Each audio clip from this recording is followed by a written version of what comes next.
Mahabharata and Ramayana are epic poetry of Indian culture. Mahabharata is considered as the longest poem in the world.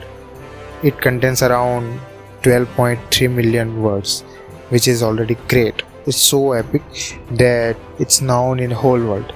Mahabharata has deep association with Hinduism and an enormous influence on modern Hindus and their cultural traditions. Many of Indian people consider Mahabharata as real history, and they quote events from the epic as true accounts of history. In this episode of Knowell series, we're going to talk about the proofs, the evidences, the actual scientific evidences which can be calculated or considered as the actual proof of Ramayana and Mahabharata that they actually did happen in past. First of all, let's talk about the Georgian calendar. Not a surprise, but surely very interesting to note that Georgian calendar indeed vouched for the Kurukshetra war, because the Kurukshetra war actually considered as beginning of the Kali Yuga. As per the calendar, the event occurred on February 18, 3102 BCE at 2 hours 27 minutes and 30 seconds AM. Both the Eastern and Western culture have accepted this date and time to have been the beginning of Kali Yuga, and also this time is considered as the death of Lord Krishna. So this is very basic but very strong proof of this whole poetry that actually did happen in past. So let me clear it first that in our past episodes we have made it so bulky and so lengthy that now we are thinking to make it little bit light and little bit more fun. So we will talk some basic things, and I will try to make you more and more active with me. I will try to make this podcast as much as entertaining as possible. So let's get to another topic. The perfect narration of planetary positions. This is our second proof. And when we talk about the planetary position and all this thing, how we can forget the Aryabhatta. Aryabhatta is one of the greatest mathematician and astronomer of India in the 15th century AD. He has examined the astronomical evidences described in Mahabharata in his great work known as Aryabhatta. According to position of planet recorded in the Mahabharata, its approximate date was calculated by Aryabhatta to be 3100 BC, implying that the great war described in the Mahabharata was fought approximately 5000 years ago, as most Hindu have actually believed, and they are even believing it now. And it's actually true. A number of British scholars of the 19th century, especially Friedrich Max Muller, tried to interpret this astronomical evidence to prove that the observations recorded in Hindu scriptures are just imaginary, they are just concept and there is nothing to do with real life. But now we know in this advanced technology that these all things are connected and these all things are just repeatedly proving itself. So there is no need to prove it that these all things are real and none of them is just imagination or fake. The concept of Saptarishi has been given in Mahabharata. In ancient Indian astronomy, the asterism of the Big Dipper is called Saptarishi, with the 7 stars representing 7 rishis, namely Vasishtha, Marichi, Pulasatya, Pulaha, Atiri, Agira, and Kratu. And as we know, Saptarishi is the main root of yoga. They are considered as very important part of the yoga. So they are special as before and they will always be special in our mind and our heart. Let's talk about the third proof of Mahabharata and Ramayana. Explanation of solar eclipse and lunar eclipse. In Ramayana, the most common claim is that Balkanda mentioned the exact position of all planets at the time of the birth of Rama. Some also includes mention of eclipse during Rama's exile and the position of planets at the time of other important events. When one feeds all this data in any reliable sky simulation software, you get a date about 7600 BC, which is considered as a time of Ramayana, and it just explains itself. I don't have to tell much more about it. Now let's talk about the Mahabharata. For Mahabharata, the most common starting point for enthusiasts is Aryabhata's assertion that he was 23 years old in the 3600 year of Kali Yuga. This means Kali Yuga started around 5100 years BP, which was supposed to be just after the end of the Mahabharata war. Another reference is that the lunar eclipse on the night before the first day of war and unexplained darkness on the 13th day of the war is just mysterious. A fortnight lasting just 13 days is very rare, and based on it, some people have pinned the date as about 3900 years BP. And this all things I am saying is based on the actual simulation software. They have tried these all things in software and they got to know that yes, this is real. And if you want to know about the simulation software, it's actually made by NASA. You can search about it. It seems that even at the time, the knowledge of phenomena like solar eclipse and lunar eclipse was very good, and those people use knowledge to plan for better. Let's talk about the fourth point of Mahabharata and Ramayana proof. And I will provide you more and more proof as we are going or continuing our podcast. I hope you are already liking it, and I will try to make it as much as entertaining as possible. So let's continue. Actually, the distance between sun and earth was mentioned in Ramayana.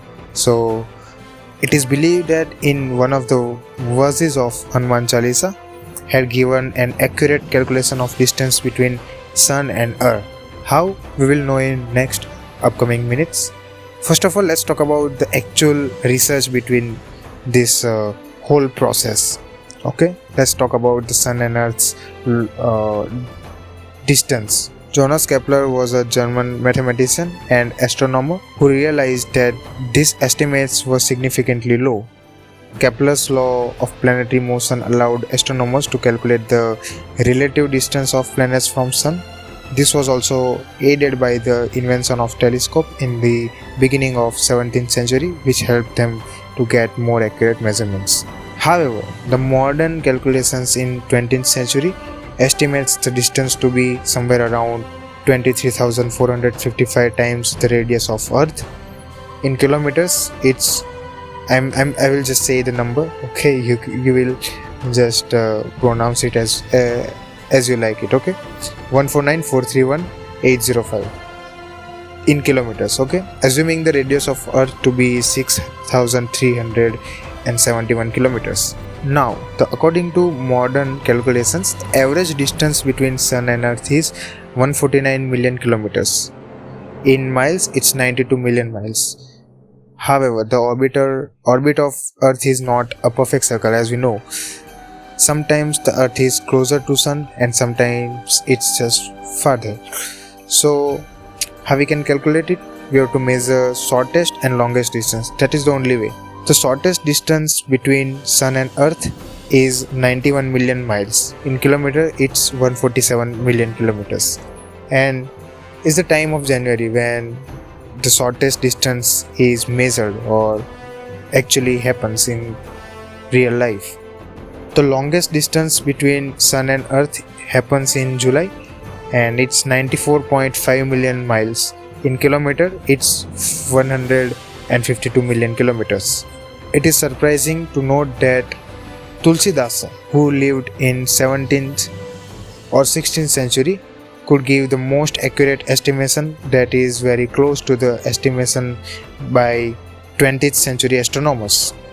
So the sloka in Hanuman Chalisa goes like this: Yuga Sahasra Yojan Parabhanu Lijyo Tahi Madhur Fal Jano. So this is the sloka, and according to Bhagavad Gita, one day of Brahma is called Kalpa, and this Kalpa is equal to 100 yugas, and this is followed by a similar duration of night.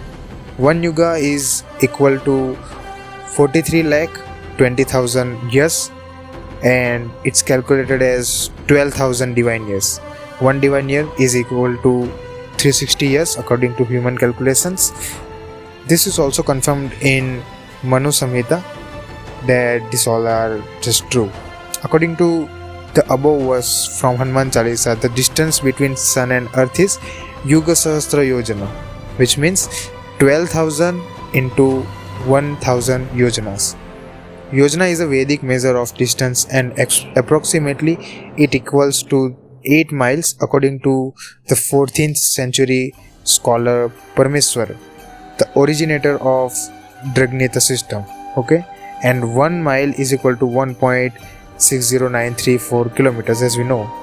Distance between sun and earth is equal to 96 million miles and 156.3 million kilometers, which is much closer to the calculation of modern scientists. So this was very accurate number. Okay, let's move to our fifth point, which is considered as a evidence of Mahabharata and Ramayana.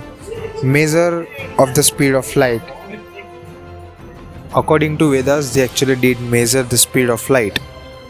And in today's time, old Romer is the first person who measured the speed of light. But what if I say that in Rig Veda already mentioned the speed of light? According to Rig Veda, the speed of light is 1,85,794 miles per second.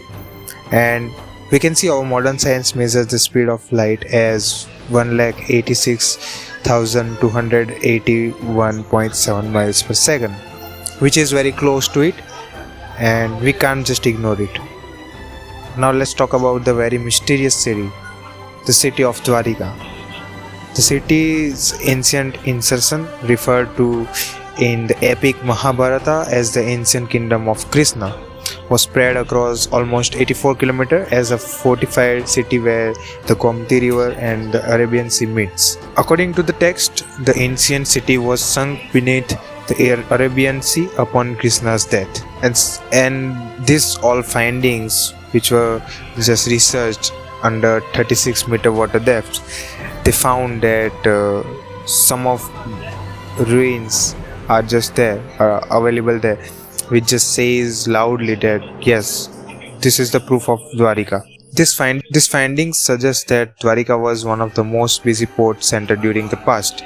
There are so much stories about how this city just drowned in water, and there are lots of things and sophisticated technologies mentioned in Mahabharata. According to ancient Hindu texts, Dwarka was actually attacked with flying machine Vimana. It is the description of the battle that draws the attention of the ancient alien theorist, as it seems to suggest it was fought with sophisticated technology and advanced weapons, potentially even with a craft attacking from the orbit. The spacecraft commenced an attack on the city with the use of energy weapons, which to the onlookers reassembled a discharge of a lightning, and it was so devastating that after the attack most of the city lays in ruins. According to the narration in the epic, he possessed an aircraft known as Subha Vimana and used it for travel and for aerial warfare. In detail, according to Mahabharata, when Krishna had gone for Pandava's Rajasuya, king of Suva attacked his city Dwarvati. So this was the story of Dwarika, which is mentioned in Mahabharata, and it comes out that yes, this is true because there are lots of proof available, as I told you just a minute ago, that how these things are just connected and proves itself. I don't have to tell you much more about it. So that is it in this episode. I know this is little bit short episode in compared to other episodes, but believe me, when I record this whole episode in Hindi language, it just became so lengthy. So that is the reason, the major reason behind this all things, that Hindi is my mother tongue language. It's very obvious that I can talk more and more things about these all things, and I connect much more and communicate much more with you guys, and I can talk lots of things others in different formats.